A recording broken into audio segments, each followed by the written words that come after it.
Good evening. Thank you for joining us. I'm Yoon Jung-min.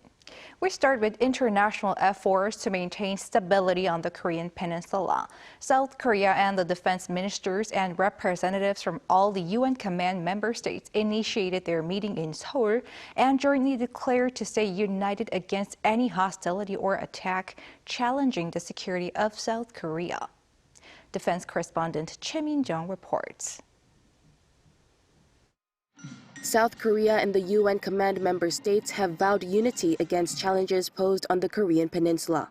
In a joint statement following the inaugural defense ministerial meeting on Tuesday, defense ministers and representatives declared that they will be united upon any renewal of hostilities or an armed attack on the Korean Peninsula, challenging the principles of the UN and the security of South Korea.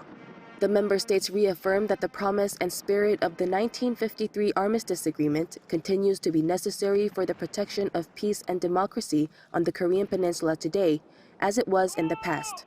In a written congratulatory message during the meeting, President Yoon Suk-yeol stressed that the UNC is a strong source of power in the defense of South Korea. Meanwhile, Defense Minister Shin Won-sik sent a strong warning to North Korea. This is a warning to North Korea. Unlike during the Korean War, North Korea is now a member of the UN.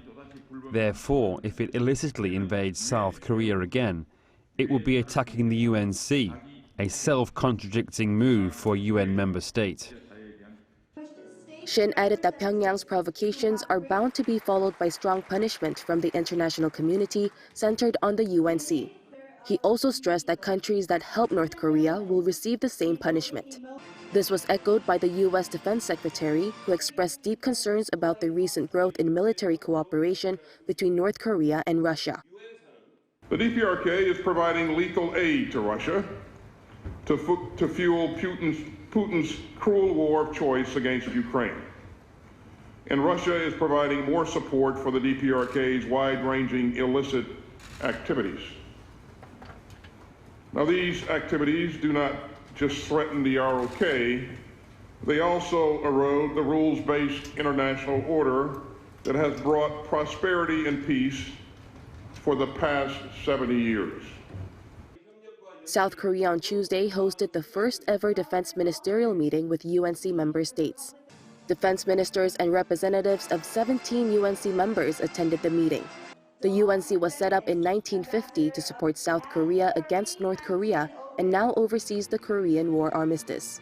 It consists of 17 member states that protected South Korea from armed aggression during the Korean War and fought under one flag to restore international peace. Choi Min-jung, Arirang News.